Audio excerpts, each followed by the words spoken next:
Student, future IAS academy way to success में एक बार आपका फिर से स्वागत है। मित्रों, राज्य व्यवस्था की क्लास जो आप चल रही है मौके पे, इसका आप लोग आनंद ले रहे होंगे और मुझे पूरा यकीन है कि मैं जिन शब्दों का प्रयोग क्लास में करता हूँ एक कहानी के तौर पर आप लोगों को वो बहुत अच्छे से समझ में आ गया होगा। हर एक टॉपिक क्लियर हो गए होंगे, हर एक टॉपिक आपको रट गए होंगे और समझ में भी आ गए होंगे। क्योंकि मित्रों, मैंने पहले ही वीडियो में आपसे कहा था कि रटने की कोशिश मत करिए, समझने का प्रयास करिए। तो मुझे जहाँ तक लगता है कि जिस तरह मैंने आप लोगों को राज्य व्यवस्था से शुरुआत से लेकर अब तक आप लोगों का जो तार जोड़ा है राज्य व्यवस्था के साथ, वो तार आप लोगों को काफ़ी अच्छे से प्रभावी कर रहा होगा और आप लोग को बहुत अच्छे से राज्य व्यवस्था की क्लास समझ में आ रही होगी और आप लोगों को बहुत बेसब्री से इंतज़ार रहता होगा हमारी वीडियो का कि आज सर क्या अलग करने वाले हैं। तो मित्रों, आज की इस क्लास में मैं राज्य व्यवस्था के उन महत्वपूर्ण प्रश्नों की तरफ आपको लेकर चलूँगा जो हर एग्ज़ाम के लिए महत्वपूर्ण है। तो मित्रों, जैसे आज का पहला प्रश्न है मित्रों कि ईस्ट इंडिया कंपनी की स्थापना भारत में कब हुई? ईस्ट इंडिया कंपनी की स्थापना भारत में कब हुई? ये बहुत बार पूछा गया प्रश्न है। 1600 में ईस्ट इंडिया कंपनी की स्थापना होती है। फिर क्वेश्चन पूछा जाता है रेगुलेटिंग एक्ट भारत कब आया? इसका उत्तर आप लोग मुझे कमेंट सेक्शन में दीजिएगा। फिर अगला क्वेश्चन पूछा जाता है किसके प्रतिवेदन पर 1773 का रेगुलेटिंग एक्ट भारत आया? इसका उत्तर आप मुझे कमेंट सेक्शन में दीजिएगा। फिर प्रश्न पूछा जाता है सुप्रीम कोर्ट की स्थापना सबसे पहली बार कहाँ हुई और कब हुई और इसके मुख्य न्यायाधीश कौन थे? इसका भी प्रश्न का उत्तर आप मुझे कमेंट सेक्शन में दीजिएगा। फिर प्रश्न पूछा जाता है गवर्नर जनरल की परिषद में 4 सदस्यीय परिषद को सम्मिलित कब किया गया? फिर एक प्रश्न निकल के आता है मित्रों एक्ट ऑफ सेटलमेंट कब आया? मैं आज आप लोगों से प्रश्न पूछूंगा और आशा करता हूं कि सारे प्रश्नों के उत्तर मुझे कमेंट सेक्शन में मिल जाएंगे, नहीं तो मेरे व्हाट्सएप नंबर पे मुझे मिल जाएंगे। फिर क्वेश्चन पूछा जाएगा कि ब्रिटिश भारत में द्वैध शासन की शुरुआत कब हुई है? पिट्स इंडिया एक्ट कब आया है? लाइसेंसिंग व्यवस्था कब से स्टार्ट की गई है भारत में?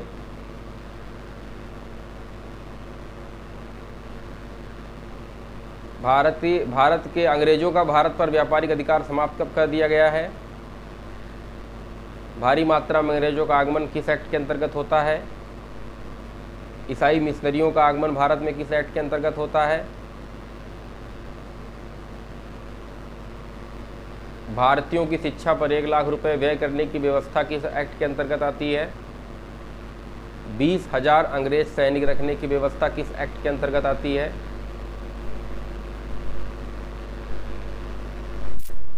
ये सब महत्वपूर्ण प्रश्न हैं जो हर एग्ज़ाम में इससे ज़्यादा आप किसी भी प्रश्नावली पुस्तिका को उठा कर देखेंगे तो इससे ज़्यादा प्रश्न कहीं से पूछा नहीं गया है। और इसके इधर उधर जो भी पूछा जाएगा वो मैं अपने आने वाले वीडियो में ढूंढ के एनालिसिस करके आप लोगों तक पहुंचाऊंगा। ये मेरी जिम्मेदारी है। बस आप लोग क्लास का आनंद लेते रहें, जहाँ भी रहें वीडियो का आनंद लेते रहें। वीडियो आपको सुबह मिल जा रही होगी। और आज का टॉपिक है, मैंने आपसे कहा था 1793 में 20 वर्ष के लिए व्यापार बढ़ाया गया, तो अगला एक्ट 1813 में आया। 1813 में हम लोगों ने विगत कक्षा में डिस्कस कर लिया है मित्रों। आज हम लोग डिस्कस करेंगे 1833 के चार्टर एक्ट की। तो मित्रों, 1833 का ये चार्टर एक्ट का मुख्य उद्देश्य यही था कि अधिक से अधिक मात्रा में अंग्रेजों का भारत आगमन हो, क्योंकि अधिक से अधिक मात्रा में जब भारत में अंग्रेज आएंगे तो एक प्रकार से भारत में अंग्रेजों का प्रभुत्व बढ़ेगा और अंग्रेजों का प्रभुत्व बढ़ेगा, अंग्रेजों द्वारा व्यापार भारत से बढ़ेगा, तो इसका सबसे ज़्यादा लाभ होने वाला है ब्रिटेन को। तो 1833 में भी मुख्य उद्देश्य यही रहा है कि ज़्यादा से ज़्यादा अंग्रेज भारत आएँ। और 1833 में एक चीज़ और मित्रों बहुत इंपॉर्टेंट है कि बंगाल के गवर्नर को, याद रखिएगा, बंगाल के गवर्नर को भारत का गवर्नर जनरल बना दिया गया। This is a very most important point मित्रों। ये बहुत ही ज़्यादा इंपॉर्टेंट पॉइंट है, बहुत बार पूछा गया क्वेश्चन है कि बंगाल के गवर्नर जनरल को भारत गवर्नर जनरल कब बनाया गया? तो 1833 एक्ट के अंतर्गत बंगाल के गवर्नर को भारत का गवर्नर जनरल बना दिया गया। फिर एक प्रश्न निकल के सामने आता है कि भारत का पहला गवर्नर जनरल कौन था? तो भारत का पहला governor general Lord William Bentinck था। भारत का पहला governor general Lord William Bentinck था। इसी एक्ट के अंतर्गत सभी नागरिक व सैन्य शक्तियां गवर्नर जनरल को दे दी गई। इस एक्ट के अंतर्गत सभी नागरिक शक्तियां व सैन्य शक्तियां किसको दे दी गई मित्रों? गवर्नर जनरल को दे दी गई। बम्बई व मद्रास सरकार की जो विधायी शक्तियां थीं, बम्बई व मद्रास एक ऐसा प्रांत था जिसके गवर्नर को कुछ विधायी शक्तियां प्राप्त थीं, उसको भी पूर्णतया समाप्त करके बंगाल के गवर्नर जनरल के अंडर में कर दिया गया, जो कि भारत का गवर्नर जनरल बन चुका है। इस प्रेसिडेंसी की शक्ति को समाप्त करके गवर्नर जनरल को मजबूत बनाना, बात समझिए मित्रों, 1833 के चार्टर एक्ट में क्या किया गया कि सारी की सारी शक्ति गवर्नर जनरल को दे दी गई। इससे क्या पता चलता है? इससे पता चलता है कि सेंट्रलाइजेशन हो रहा है, भारत में केंद्रीयकरण का दौर चालू हो गया है। सारी की सारी शक्ति एक व्यक्ति के हाथ में देना, उसको बोलते हैं केंद्रीयकरण करना। तो 1833 में प्रेसिडेंसियों की शक्ति समाप्त करके गवर्नर जनरल को मजबूत इसलिए बनाया गया कि सत्ता का केंद्रीयकरण हो सके। एक वाणिज्यिक निकाय के तौर पर ईस्ट इंडिया कंपनी की व्यापारिक अधिकार को पूरी तरीके से समाप्त कर दिया गया और अब चीन के साथ जो उसका व्यापार था वो भी समाप्त कर दिया गया। अब ईस्ट इंडिया कंपनी पूरी तरीके से प्रशासनिक व राजनैतिक संस्था बनकर सामने आ गई है। तो मित्रों, 1833 के चार्टर एक्ट में आप देखने को आपको मिल रहा है कि गवर्नर जनरल की ताकत को बढ़ा दिया गया, क्योंकि मित्रों जब पावर एक आदमी के हाथ में आ जाती है तो जो शक्तियाँ होती हैं वो विचलित नहीं होती। इसका रीज़न ये है कि मान लीजिए मैं कोई नियम बना रहा हूँ, उसका विरोध करने वाले 4 लोग आ गए, 4 लोगों ने कहा नहीं भाई ये नियम सही नहीं है, आपका द्वारा बनाया गया ये नियम गलत है, तो हमारे द्वारा बनाए गए नियम पे बार बार उंगलियां उठेंगी। लेकिन अगर हमारे द्वारा हमको केंद्रीकृत पावर दे दी जाएगी, सेंट्रलाइज कर दिया जाएगा कि सारी शक्ति अब मुझ में ही निहित है, तो मेरे द्वारा बनाए गए नियम को सबको मानना पड़ेगा। तो केंद्रीकृत सत्ता पावर में आ गई है गवर्नर जनरल की, और पूरी तरीके से कंपनी का व्यापारिक अधिकार भी समाप्त कर दिया गया है, प्रशासनिक एवं राजनीतिक संस्था के तौर पर उभर के आ गई है मित्रों। और इसी में मित्रों एक बहुत बड़ा बदलाव आया है विधि के संहिताकरण के लिए। विधि मतलब लॉ होता है, लॉ मतलब कानून नियम के संहिताकरण के लिए एक विधि आयोग का गठन का प्रावधान किया गया कि एक विधि आयोग बनाई जाएगी, जिसमें आपने नाम सुना होगा लॉर्ड मैकाले को विधि सदस्य के रूप में नामित किया गया, केवल नामित किया गया मित्रों। और मित्रों इन्हीं के बीच में एक बहुत इंपॉर्टेंट क्वेश्चन आता है, आप लोग उसको नोट कर लीजिए कि 1843 में ही ये दास प्रथा जो थी 1843 में दास प्रथा को पूरी तरीके से समाप्त कर दिया गया था। दास प्रथा को पूरी तरीके से समाप्त कर दिया था। 1833 के इस चार्टर एक्ट में जितने सारे महत्वपूर्ण प्रश्न हैं वो मैंने आपसे डिस्कस किए। अब 1833 के बाद अगला चार्टर एक्ट कब आएगा मित्रों? 1853 में। तो 1853 में जो चार्टर एक्ट आएगा उसमें क्या क्या चीज़ें थी इस पर हम डिस्कस कर लेते हैं। गवर्नर जनरल काउंसिल के कार्यपालिका तथा विधायिका को अलग कर दिया गया। गवर्नर जनरल की जो कार्यपालिका थी और जो विधायिका थी उसको अलग कर दिया गया। क्वेश्चन पूछा गया है कि गवर्नर जनरल के कार्यपालिका और विधायिका को किस एक्ट के अंतर्गत अलग कर दिया गया? तो 1853 के एक्ट के अंतर्गत गवर्नर जनरल काउंसिल की कार्यपालिका तथा विधायिका को अलग कर दिया गया। कंपनी के सिविल सर्वेंट्स की नौकरी के लिए खुली प्रतियोगी परीक्षा का आयोजन किया गया और इस प्रणाली को आधार बनाया गया। बाद में इस पे बड़ा मतभेद है, उसको मैं कभी किसी और वीडियो में चर्चा करूंगा, लेकिन आप लोग ये जान लें कि 1853 में ही कंपनी के सिविल सर्वेंट्स की प्रतियोगी परीक्षा के लिए प्रणाली को आधार बताया गया।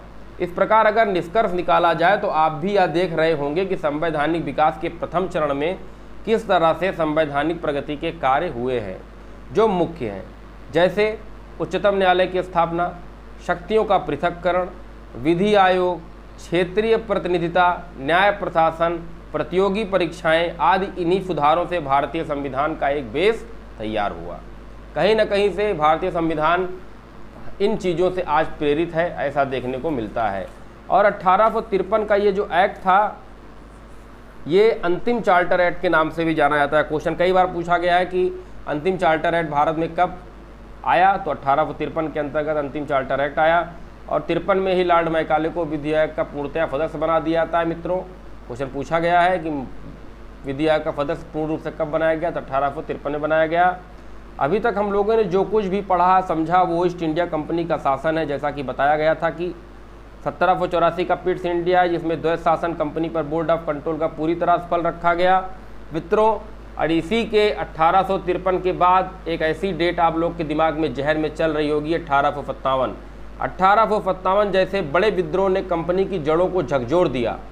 कंपनी के शासन के विरुद्ध स्वयं ब्रिटेन में एक जनमत बन चुका था। फलतः इन्हीं परिस्थितियों में भारत में ईस्ट इंडिया कंपनी के शासन का अंत कर दिया गया और भारतीय शासन की बागडोर अब कंपनी के हाथ से निकलकर सीधे ब्रिटिश सम्राट के हाथों में चली गई। 1857 के विद्रोह के बाद ऐसा हुआ कि जनता जागरूक हो गई। मैं कभी किसी और वीडियो में डिस्कस करूंगा। ये बहुत ही ज़्यादा महत्वपूर्ण प्रश्न है कि 1857 की क्रांति भारत में पूरी तरीके सफल क्यों नहीं हुई, इसके पीछे क्या क्या उद्देश्य था, क्या कारण था, क्यों सफल नहीं हो पाई। वीर सावरकर जी ने 1857 की क्रांति को प्रथम भारतीय स्वतंत्रता संग्राम के नाम से भी जाना जाता है, ऐसा कहा है वीर सावरकर जी ने, क्वेश्चन पूछा गया है। तो कंपनी का जो शासन था भारत पर, अब उसको पूरी तरीके से समाप्त करके 1857 के बाद उस पूरी पावर को ब्रिटिश सम्राट ने अपने हाथ में ले लिया। इसके बाद भारतीय शासन प्रणाली में अनेक मौलिक एवं महत्वपूर्ण परिवर्तन हुए। उसके बाद जो अब चार्टर एक्ट नहीं आएगा मित्रों, क्योंकि अंतिम चार्टर एक्ट खत्म हो चुका है, क्योंकि ये चार्टर एक्ट कंपनी के सुधार के लिए महारानी भेजती थी, परंतु अब जो आएगा वो भारत शासन अधिनियम आएगा। क्योंकि भारत पर अब शासन किसका है, अंग्रेजों का है। कंपनी से का पूरी तरीके से ख़त्म कर दिया गया, सारी शक्ति किसके हाथों में चली गई, ब्रिटिश सम्राट के हाथों में चली गई। तो अब ब्रिटिश सम्राट डायरेक्ट भारत की जनता से बात करेगा। अब जो भी नियम बनेंगे वो भारतीय जनता के लिए बनेंगे। तो अब जो नियम आएगा उसको बोलेंगे भारत शासन अधिनियम। तो 1857 की क्रांति के बाद महारानी सम्राट को ये लगने लगा कि अगर भारतीय जनता के ऊपर इतना ज़्यादा हम लोग व्याप्त करेंगे, इतनी ज़्यादा प्रॉब्लम्स क्रिएट करेंगे, तो भारत बहुत ही जल्द आज़ादी के परचम को छू लेगा। तो क्यों ना भारतीयों को कुछ लॉलीपॉप दिया जाए, कुछ छूट दी जाए, जिससे भारतीय अंग्रेज़ों की बात में, गोल गोल बातों में घूमते रहें और हम भारत में अधिक समय तक शासन कर सकें। तो 1858 का भारत शासन अधिनियम, इस अधिनियम के तहत भारत के शासन क्षेत्र तथा राजस्व इन सबको ईस्ट इंडिया कंपनी से ब्रिटिश क्राउन को हस्तांतरित कर दिया गया। ब्रिटिश क्राउन की शक्तियों का प्रयोग अब कौन करेगा, शक्तियों का प्रयोग भारत मंत्री, जिसको भारत सचिव द्वारा किया जाना था। जिस भारत मंत्री को भारत भेजा गया था कि जाइए भारत में आप काम देखिए, वो ब्रिटिश कैबिनेट का सदस्य था। उसकी सहायता के लिए 15 सदस्यीय परिषद का गठन किया गया। भारत में गवर्नर जनरल तथा उसका पूर्ण प्रतिनिधित्व करता था, जिसके माध्यम से भारतीय शासन पर उसका पूर्ण नियंत्रण एवं अधिकार था। भारत सचिव पूर्णतः ब्रिटिश संसद के प्रति उत्तरदायी था। गवर्नर जनरल को भारत का वायसराय घोषित किया गया। This is the very most important point कि गवर्नर जनरल को वायसराय कब बनाया गया, तो गवर्नर जनरल को वायसराय 1858 के भारत शासन अधिनियम के अंतर्गत बनाया गया।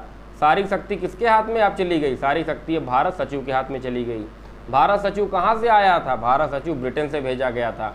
उसकी परिषद में कितने सदस्य थे, उसकी परिषद में 15 सदस्य थे।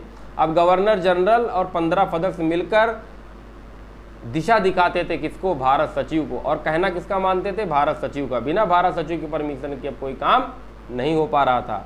15 सदस्यीय परिषद थी, जिसमें 8 लोग जो थे वो ब्रिटेन से आए हुए थे और 7 जो थे वो कंपनी के लोग थे। जो कंपनी अब तक भारत में थी, 7 मेंबर उसके और 8 मेंबर आपके ब्रिटेन से आते थे। तो ये 1858 का बहुत ही महत्वपूर्ण नियम था, जिसके अंतर्गत जो महत्वपूर्ण प्रश्न था वो हम लोगों ने डिस्कस कर लिया सरल शब्दों में। और अब हम बात करेंगे आज के सब्जेक्ट की। आज का मुख्य उद्देश्य क्या है, आज का मुख्य लक्ष्य क्या है। आज मैं आप लोगों से बात करना चाहता हूँ उन विषयों पर जिन पर चर्चा करना बहुत ज़्यादा ज़रूरी है। तो मित्रों, आज मैं आप लोगों से बात ये करना चाहता हूँ कि आज का जो मोटो है, आज का जो टारगेट है वो ये है कि जितने भी प्रश्न आपसे पूछे जाएं उनका सहजता से आप उत्तर दें और हमेशा अपने शब्दों को सरल भाषा में व्यक्त करें। क्योंकि मित्रों, आदमी क्या कहता है, भाई सही सही बोलो, सही सही बात करो, सरल शब्दों में बताओ। जब हम सरल शब्दों में आपसे बात करेंगे, सरल शब्दों में कोई चीज़ आप तक रखेंगे तो आपको जल्दी समझ में आएगी। आज के वीडियो में जितनी इन्फॉर्मेशन है ये बहुत ज़्यादा इम्पॉर्टेंट है, बहुत ही ज़्यादा महत्वपूर्ण है।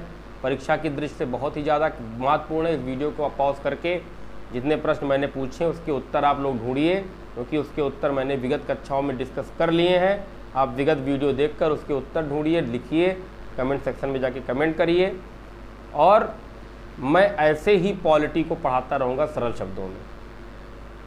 मित्रों, कल का जो टॉपिक होगा वो समसामयिकी का होगा। समसामयिकी में क्या क्या मौके पे इम्पॉर्टेंट है जो आप लोग के जानने योग्य है। तो कल मैं जो वीडियो बनाऊंगा वो थोड़ा सा करंट अफेयर्स और संपादकीयों को लेकर रहेगा।